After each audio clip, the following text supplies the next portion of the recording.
নমস্কার বন্ধুরা, আশা করি সবাই ভালো আছেন।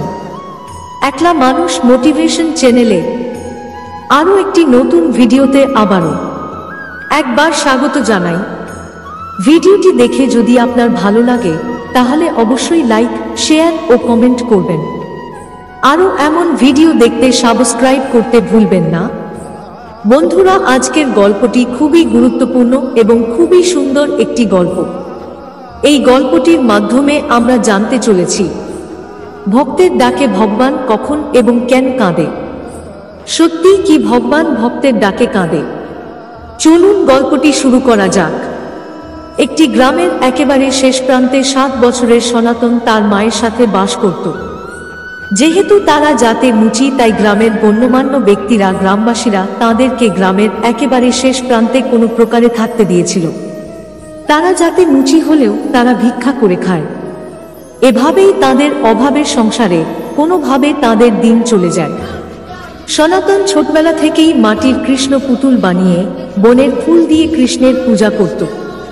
এটা শিখেছিল তার মায়ের কাছ থেকে, কারণ তার মা প্রতিদিন ভিক্ষা করতে যাওয়ার আগে ঘরে কৃষ্ণ পূজা, কৃষ্ণকে ফুল দিয়ে তবে তিনি বেরোতেন।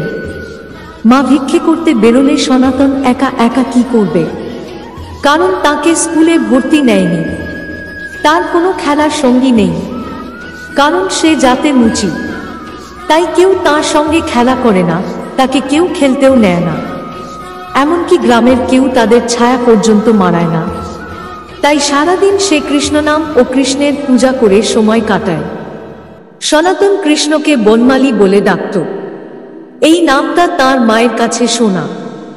মা তাকে কৃষ্ণ বনমালীর লীলা খেলার অনেক কাহিনী বলেছে, আর সেই জন্যই তার বনমালীর প্রতি এত ভালোবাসা।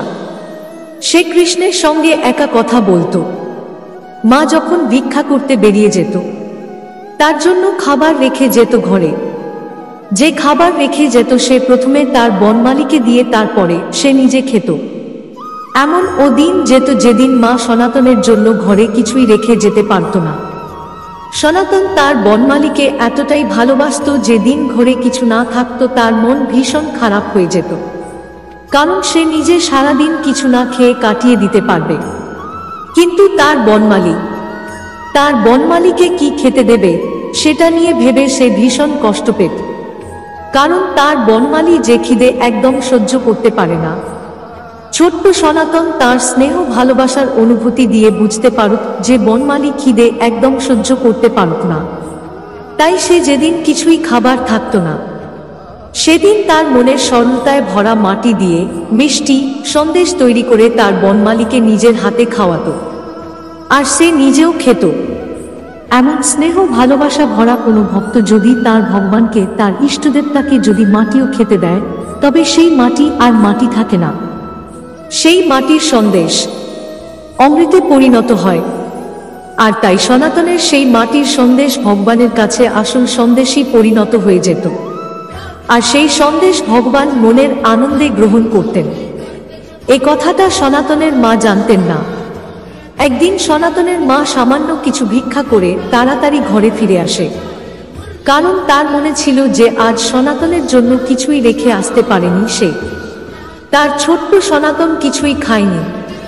এই চিন্তা করে সে তাড়াতাড়ি ঘরে চলে আসে। ঘরে ফিরে এসে সে দেখতে পায় তার সনাতন মাটির সন্দেশ তার কৃষ্ণকে খাওয়াচ্ছে। সে দেখতে পায় সনাতন মাটির সন্দেশ নিয়ে বনমালীর মুখে দিয়ে বলছে, বনমালী শখ আমার আছে, আমার ঘরে কিছুই নেই খাবার মতো, তাই আজ আমরা দুজনে এই মিষ্টি খাব, আগে তুমি খাবে তারপরে আমি। এই বলে পুতুল কৃষ্ণের মুখে তুলে দিচ্ছে, আর তার 2 চোখ থেকে জল গড়িয়ে পড়ছে। তার সারা অঙ্গ চোখের জলে ভিজে যাচ্ছে। এই দৃশ্য দেখে সে অবাক দৃষ্টিতে তাকিয়ে থাকে এবং তারও চোখ দিয়ে জল গড়িয়ে পড়তে থাকে। সে তখন কৃষ্ণ ভগবানকে বলছে মনে মনে, হে ঠাকুর, এ ঈশ্বর পরম দয়ালু প্রভু, আমার সনাতন যে শিশু, সে কিছু না বুঝে তোমাকে মাটি নিবেদন করছে, ওকে তুমি ক্ষমা করে দিও ঠাকুর। এ কথা ভাবতে ভাবতে কখন যেন তার চোখে আবার জল চলে আসে। সে নিজেও জানে না। হঠাৎ সনাতনের ডাকে তার হুঁশ ফিরে আসে। সে তখন তার ছেলেকে বুকে জড়িয়ে আদর করতে লাগলো আর বলল, বাবা সনাতন, তুই কি করলি? তোর বনমালীকে মাটি খাওয়ালি বাবা, আর সেটা নিজেও খেলি। তখন মায়ের গলা জড়িয়ে ধরে বলল, মা গো, আমাদের ঘরে এক ফোঁটাও খাবার ছিল না। মা, আমার বনমালীকে যে ভীষণ খিদে পেয়েছিল, তাই তো মা সনাতনের সম্পূর্ণ কথা শুনতে পারল না। তার বুক ফেটে যাচ্ছিল কান্নায়, আর অস্পষ্ট শব্দে সে বলল যে ভগবান, আমায় তুমি এ কেমন মা করেছ? এ কেমন তুমি আমার পরীক্ষা নিচ্ছ প্রভু, যে আমার সন্তানকে আমি দুবেলা দুমুঠো খাবার দিতে পারি না। মায়ের এই অস্পষ্ট কথাগুলো সনাতন শুনতে পায়নি, কিন্তু সে বুঝতে পারল যে তার মা ভীষণ কষ্ট পাচ্ছে। তাই সে তার মাকে বলল, মা গো, আমার কোনো কষ্ট হয়নি মা, কষ্ট তো হয়েছে আমার বনমালীর। সে যে খিদে সহ্য একদমই করতে পারে না। মা বলছে, ওরে বোকা, তুই তো পাশের কারোর বাড়িতে গিয়ে কিছু খাবার চেয়ে নিয়ে আসতে পারতিস। সনাতন বলল, মা গো, আমি গিয়েছিলাম এর আগেও বেশ কয়েকবার, কিন্তু মা কেউ এক মুঠো খাবার আমায় দেয়নি। মা, সবাই আমায় দূর দূর করে তাড়িয়ে দিয়েছে, সবাই বলে আমরা মুচি, নিচু জাত, আমাদের ছায়া দেখাও নাকি পাপ।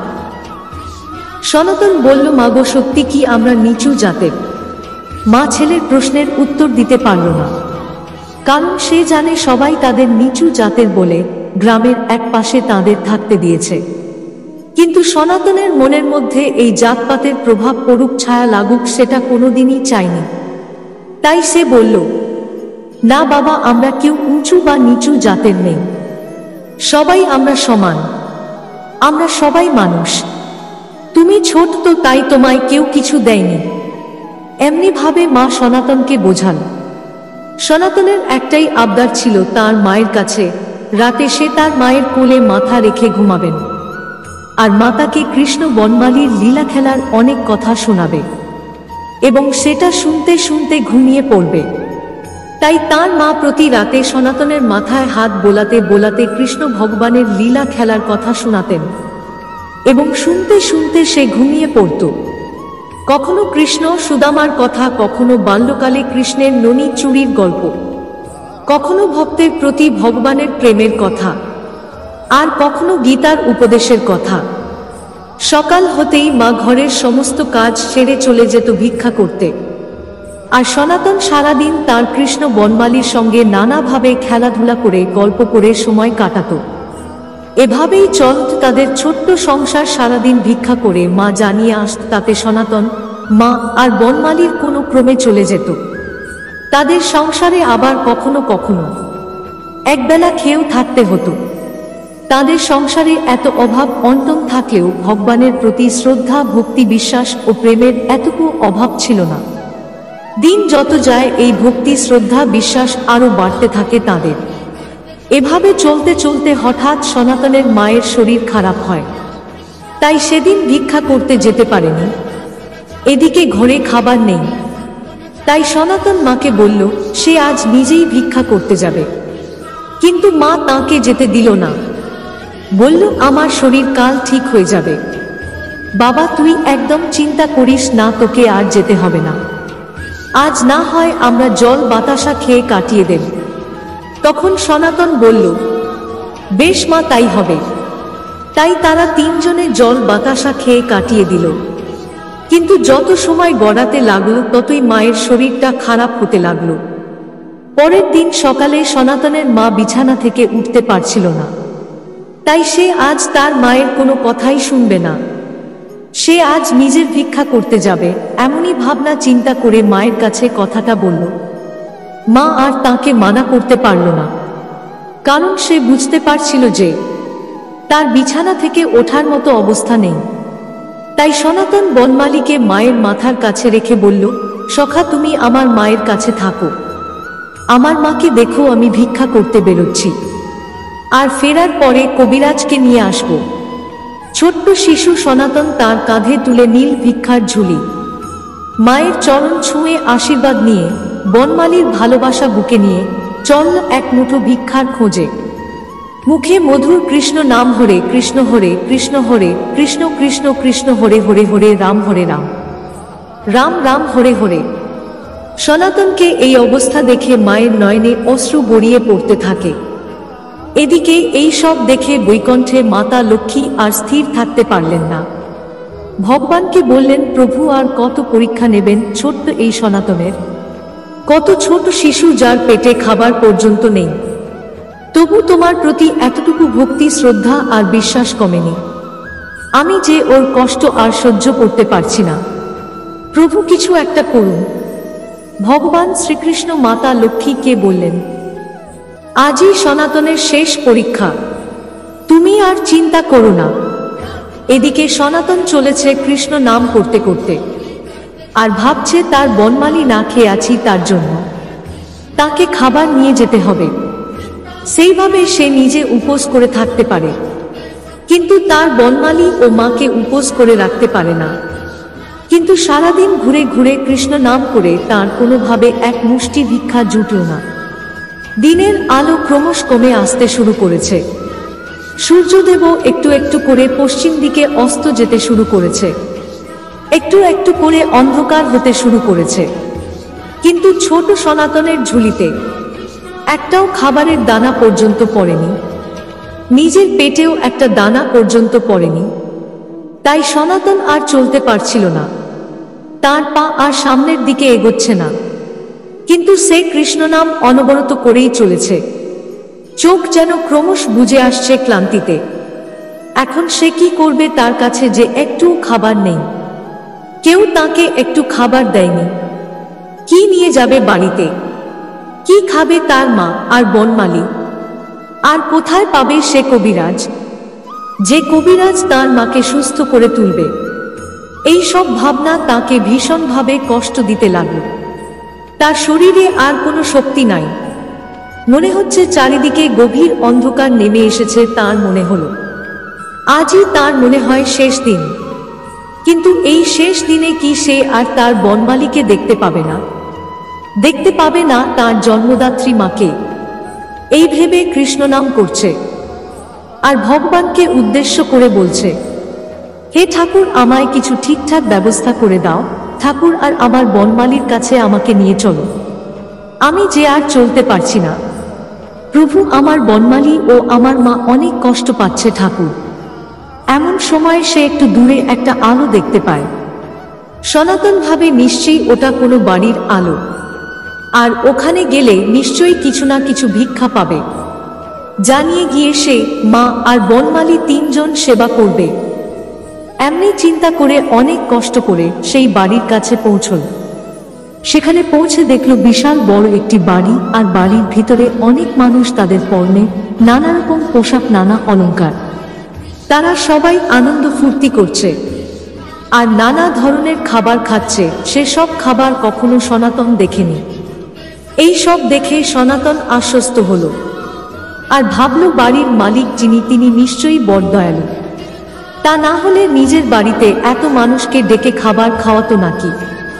আমাকেও নিশ্চয় কিছু না কিছু খাবার দেবে। এই ভেবে সনাতন করতাল বাজিয়ে কৃষ্ণ নাম করতে করতে বাড়ির ভিতরে প্রবেশ করল। এদিকে বাড়ির ভেতরে চলছিল ওই বাড়ির একমাত্র সন্তানের মুখে ভাত বা অন্নপ্রাশন অনুষ্ঠান। নাচ গান হই হুল্লোড় নিয়ে মেতেছিল সবাই। হঠাৎ সবার কানে কি রকম একটা অন্য সুর ভেসে এলো, আর সবাই সেদিকে তাকিয়ে দেখতে পেল ৮-৯ বছরের বালক, গায়ে তার ছেঁড়া ফাটা পোশাক, কাঁধে একটা ভিক্ষার ঝুলি, জীর্ণ একটা শরীর নিয়ে কৃষ্ণ নাম করতে করতে বাড়ির ভিতরে প্রবেশ করছে। আর তাতেই তাদের আনন্দে ব্যাঘাত ঘটল। আর তাদের মনে হতে লাগল হঠাৎ যেন একটা দমকা হওয়া এসে সব কিছু লণ্ডভণ্ড করে দিল। তাই তারা এটা সহ্য করতে না পেরে বাড়ির মালিককে ডেকে বলল, এই ছেলেটাকে এক্ষুনি বাড়ি থেকে বের করে দেওয়া হয়। যেমন কথা তেমনি কাজ। বাড়ির মালিক দুজন সিপাইকে ডেকে বলল, এই ছেলেকে বাড়ির বাইরে বের করে দাও। এই কথা শুনে সনাতন বাড়ির মালিকের পা জড়িয়ে ধরে এবং কাঁদতে কাঁদতে বলল, বাবু গো বাবু, এভাবে আমাকে বাড়ির বাইরে তাড়িয়ে দেবেন না। বাবু, আমায় কিছু খাওয়ার দিন, আর কিছু পয়সা দিন। আমি সারাদিন ভিক্ষা করে কিছু খাবার পাইনি। বাড়িতে আমার মায়ের অসুখ, আর আমার বনমালী সে উপোস করে আছে। আমি যদি খাবার আর কবিরাজ না নিয়ে যেতে পারি তাহলে যে বিনা চিকিৎসায় অনাহারে মারা যাবে আমার মা। দয়া করে আমায় কিছু খাবার দিন আর কিছু পয়সা দিন। সনাতন কাঁদতে থাকে এবং বিনতি করতে থাকে বাড়ির মালিকের কাছে। এতে আরো বিরক্ত হয় এবং সিপাহী আদেশ করল, একে যেন বেতের আঘাত করতে করতে বাড়ির বাইরে বের করে দেওয়া হয়। আর বলল, মুচির ছেলে হয়ে আমার বাড়িতে ঢুকেছিস, ও যেন আর কোন দিন আমার বাড়িতে ঢুকতে না পারে এমন ব্যবস্থা করে দাও তোমরা। সেপাইরা সনাতনকে বেতের আঘাত করতে করতে বাড়ির বাইরে বের করে দিল। আর সনাতন বনমালী বনমালী বলে চিৎকার করতে থাকল। একটা সময় যন্ত্রণায় কষ্ট ছটফট করতে কৃষ্ণ নাম গাইতে লাগল। বেতের আঘাতের দাগ সনাতনের শরীরে কালো স্পষ্ট হয়ে বোঝা যাচ্ছিল এবং তার শরীর থেকে রক্ত ঝরে চলেছে অনবরত। এদিকে এসব দেখে ভগবানের চোখে অনবরত অশ্রু ঝরে পড়ে চলেছে, আর মালক্ষীর চোখেও জলের ধারা বইছে। তিনি বললেন, ঠাকুর, এ তোমার কেমন অবস্থা? তোমার পিঠে বেতের দাগ পড়েছে, ঠাকুর তোমার চোখেও জল কেন? তোয়ালাই তখন ভগবান চোখের জল মুছতে মুছতে বলছে, আমার কোনো ভক্তকে যদি কেউ প্রহার করে কষ্ট দেয় আমি সহ্য করতে পারি না। আর তখনই আমার প্রাণ কেঁদে ওঠে আমার ভক্তের জন্য। সনাতন যে আমার বড় ভক্ত, তার কষ্টে যে আমার চোখের জল আসবেই। এই বলে ভগবান অন্তর্ধান হলেন এবং সনাতনের কাছে একজন কবিরাজের বেশে এসে সনাতনের সারা শরীরে হাত বুলিয়ে দিল। সনাতন অনুভব করল কে যেন তার শরীরে একটা শীতল স্নেহের পরশ নিয়ে তার শরীরে হাত বুলিয়ে দিচ্ছে, এবং তখনই তার শরীরের সমস্ত কষ্ট, যন্ত্রণা, খিদে সব নিমেষে উধাও হয়ে গেল। সনাতন উঠে দাঁড়াল আর দেখল তার সামনে একজন অর্ধবয়স্ক ব্যক্তি। তার কাঁধে একটা ঝোলা, হাতে একটা সুন্দর বাঁশি, মাথায় একটা পাগড়ি, আর পাগড়ির ওপরে একটা ময়ূরের পালক লাগানো আছে।